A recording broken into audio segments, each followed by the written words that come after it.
তাহলে পাশা খেলায় পাণ্ডবরা হারলো কেন? কিসের জন্য পাণ্ডবরা হেরেছে? একটাই কারণ, অহংকার। ভগবান সব সহ্য করে বাবা, এই অহংকারটা ভগবান কোনোদিন সহ্য করে না। যুধিষ্ঠির মধ্যে কিছুক্ষণের জন্য অহংকার এসে গিয়েছিল। কিসের অহংকার জানো? পাশা খেলার অহংকার। কারণ দুর্যোধন ভালো পাশা খেলা জানতো না, ওই জন্য দুর্যোধন বলেছিল আমার হয়ে আমার শকুনি মামা খেলবে, আমার হয়ে আমার মামা খেলবে। আর অহংকারী কিছুক্ষণের জন্য যুধিষ্ঠির বলেছিল এই খেলতে জানে না, ওই জন্য মামার উপরে চাপালো। কিন্তু আমরা 5 ভাই তো খেলতে পারি, আমাদের কারোর দরকার হবে না, কারোর প্রয়োজন হবে না। হেসে বলেছিল দুর্যোধন তোমার হয়ে তোমার শকুনি মামা খেলুক, কিন্তু আমার হয়ে কারোর দরকার লাগবে না। এমনকি আমার এই পাশা খেলার সময় আমার কৃষ্ণ এখানে থাকবে না। অভিমান হলো আমার ভগবানের। যুধিষ্ঠির, দুর্যোধন বলল তার মামার উপরে দায়িত্ব দিল, কেন একবারও কি বলতে পারলে না আমাদের 5 জনের হয়ে আমাদের কৃষ্ণ দয়াময় খেলবে? কিন্তু কিছুক্ষণের জন্য তোমার হৃদয়ে অহংকার এলো। ঠিক আছে, দেখা যাক তুমি আমার সঙ্গে অহংকার করে কি করে পারো। খেলার আসন থেকে কৃষ্ণ চলে গেল, একটা একটা করে সব বাজি রেখে যুধিষ্ঠির হেরে গেল। শেষে বাবা স্ত্রীকে বাজি রাখলো, আর স্ত্রীকে বাজি রেখে সেখানেও হেরে গেল। এটাই সমাজ শিক্ষা বাবা। এই জুয়া খেলায় যারা নামে তারা বাড়ির ঘর বাড়ি টাকা পয়সা এমনকি পরিবারকেও বাজি রেখে দেয়। যুধিষ্ঠির করেছে মহাভারতে। আর যখনই ওই পাশা খেলায় দ্রৌপদীকে বাজি রাখলো, দ্রৌপদী তখন রজশালায় ছিল, ঘরের মধ্যে ছিল। দুর্যোধন আদেশ দিয়েছিল দুঃশাসনকে, দুঃশাসন যাও এক্ষুনি গিয়ে দ্রৌপদীর চুলের মুষ্টিটা ধরে টানতে টানতে নিয়ে এসো। প্রবেশ করল দুঃশাসন দ্রৌপদীর ঘরে। আর যখনই ঘরে প্রবেশ করলো, দ্রৌপদীর চুলের মুষ্টিটা ধরে টানতে টানতে কুরুসভায় আসছে। একটা নারী জাতিকে সবার সামনে দাঁড় করালো কুরুসভায়। শুধু দাঁড় করালো নয়, যখন সবার সামনে দুর্যোধন আদেশ দিল দুঃশাসনকে যে ওই নারীকে বিবর্ষণা করে দাও, যখনই বক্ষের কাপড়টা ধরেছিল দুঃশাসন, তখনই দ্রৌপদী সবার প্রথমে 5 জন স্বামীর কাছে সাহায্য চেয়েছিল। তোমরা আমার বীরেদের মতো স্বামী, তোমরা কিছু তো করো। একটা নারীর যদি লজ্জা চলে যায় সমাজে তাকে আর নারী বলে না। বাবা এটা খুব গুরুত্বপূর্ণ কথা। দ্রৌপদী বলে গেল সমাজে যদি কোনো নারীর সম্মান চলে যায় সেই নারীকে সমাজ আর নারী বলে না। কিন্তু দেখবেন বাবা সমাজে এমন এমন বাবা জামা কাপড় উঠেছে, পুরুষদের জামা কাপড় গুলো দেখবেন বাবা গলা থেকে পা পর্যন্ত ঢাকা, আর নারী জাতিদের বাবা এমন এমন পোশাক যাদের দিকে তাকাতে লজ্জা বোধ হয়। কিন্তু দোষটা তাদের নয়, দোষটা হচ্ছে বাবা তার বাবা মা। তার বাবা মার যদি চোখে লাগতো যে এই পোশাকটা পরে যদি আমার সন্তান বাইরে বার হয় সবার নজর তো তার দিকে পড়বে, এটা উচিত নয়, এটা অধর্ম। এটা আমি শিক্ষা দিচ্ছি না মাকে। রেগে গিয়ে বলো না মৌমিতা বড় বড় কথা বলছে, আমি নয়। দ্রৌপদী কুরুসভায় বলল স্বামীদের, যে নারী সম্মান চলে যায় সেই নারীকে সমাজ কোনোদিন আর নারী বলে না। যে নারী নিজের লজ্জা ঢাকতে না পারে সমাজ তাকে কোনোদিন নারী বলে গণ্য করে না। 5 মাসটা স্বামী মাথা নিচু করে আছে, দ্রৌপদীর প্রশ্নের উত্তর দিতে পারছে না। পিতামহ ভীষ্ম দাঁড়িয়ে আছে, দাদুর কাছে গেছে। দাদু, ও দাদু, তুমি কিছু তো বলো। তুমি তো জানো আমার সম্মান যদি চলে যায় আমাকে কেউ আর নারী বলবে না, তুমি কিছু বলো। দাদু মাথা নিচু করে নিল, অস্ত্রগুরু দ্রোণাচার্যের কাছে গেল, সেও মাথা নিচু করে নিল। কেউ যখন কিছু করতে পারছে না, সব শেষে মনে পড়ে গেল দ্রৌপদী দেখছে কেউ সাহায্য করছে না। সব শেষে মনে মনে ভাবলো, ও তার মানে এরা তো আমার কেউ নয়।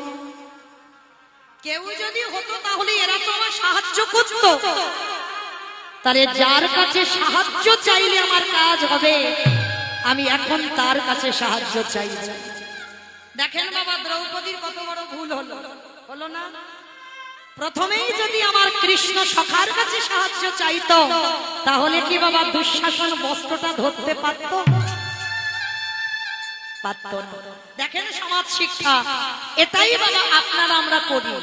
কারণ জীবনে যখন কোনো দুর্ঘটনা হয়, সবার প্রথমে আত্মীয় পরিজন, বন্ধু বান্ধব, গ্রাম প্রতিবেশী সব জেনে গেল। আর কেউ যখন কিছু করতে পারল না, সব শেষে ভগবানের চরণ। একটা কথা চরণ ধরে বলে যাই বাবা, তোমার কষ্টের কথা যখন তুমি কারোর কাছে জানাবে, তার কাছে তুমি হাসির পাত্র হবে। এ জীবনে কেউ তোমার সাহায্য করবে না, আরো মানুষ দেখে তোমাকে দেখে হাসবে। তাই চরণ ধরে বলে যাই, সাহায্য যদি চাইতে হয় সবার প্রথমে আমার কৃষ্ণ চরণটা ধরো। দ্রৌপদী ধরেছিল কিন্তু অনেক পরে ধরেছিল। সব শেষে বাবা যখন দুঃশাসন কাপড় ধরে টানছে, দ্রৌপদী রেগে গিয়ে বলেছিল, ও তার মানে তুমিও চাইছো যে একটা নারীর সম্মান চলে যাক? বেশ, তোমার যখন এটাই ইচ্ছা, নাও, আমার সম্মান চলে গেলে আমার কোনো যায় আসে না। কেন জানো? এই দেহ মন প্রাণটা আমি তোমার চরণে দিয়েছি। সম্মান গেলে তোমার যাবে, আর সম্মান থাকলে তোমার থাকবে। দেখি তুমি কি করো। এইবার দুঃশাসন বক্ষের কাপড় ধরে টানছে, এক হাতটা কাপড় ধরে নিরুপায় হয়ে ডাক দিল, হে ব্রজেন্দ্র নন্দন কৃষ্ণ দেখা দাও। আসছে না। হে দ্বারকাধিপতি কৃষ্ণ দেখা দাও। আসছে না। হে গোলকপতি কৃষ্ণ দেখা দাও। আসছে না। তিনবার ডাকা হয়ে গেল, কৃষ্ণ আসেনি। কিন্তু ভগবান রেডি হয়ে রথে বসে আছে, শুধু ডাকার অপেক্ষা। ঠিক ঠিক ডাকতে পারে না, তাই তো সে আসছে না গো। তিনবার যখন ডাকা হয়ে গেল, কৃষ্ণ এলো না। এবার রেগে গিয়ে বলে বলে না দ্রৌপদী, ও তার মানে এত করে ডাকছি তুমি আসবে না? ঠিক আছে, এইবার দেখো আমি কি করি। এইবার দ্রৌপদী বস্ত্রটা ছেড়েছি, দুটো বাহু উত্তোলন করে ডাক দিল, হে প্রাণপতি দেখা দাও। হে প্রাণপতি দেখা দাও। হে প্রাণপতি দেখা দাও। হে প্রাণপতি দেখা দাও।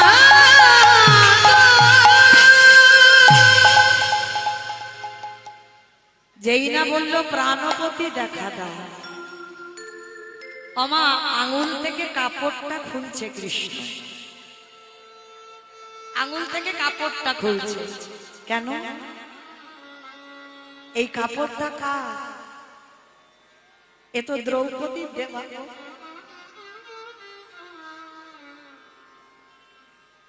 যেদিন শিশুপাল বধ হয়েছে,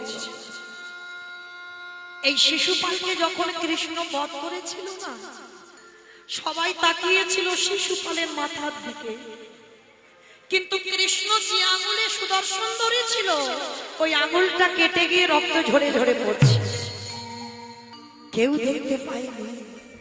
সবার মাঝখান দিয়ে ছুটে গিয়ে দ্রৌপদী বস্ত্রটা ছিঁড়ে কৃষ্ণের আঙুলে বেঁধে দিয়েছিল। আর সেদিন আমার কৃষ্ণ বলেছিল, দ্রৌপদী যদি কোনোদিন বস্ত্রের দরকার হয় একবার তুমি আমাকে দেখো, আর একবার ডাকলে যত বস্ত্রের দরকার হবে আমি পৌঁছে দেব। আজকে সেই দিন বাবা, যেই না দ্রৌপদী ঢেকেছে, আঙুল থেকে কাপড়টা খুলে যেখানে কাপড় সেইখানে কাপড়টা জুড়ে দিয়েছে। দ্রৌপদী দেখে হাসছে, বাহ বাহ বাহ।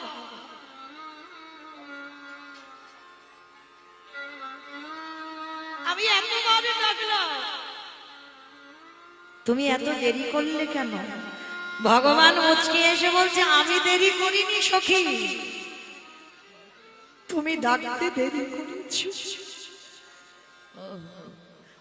আমি তো তোমার কাছে যাওয়ার জন্য তৈরি। হরি বল, হরি বল।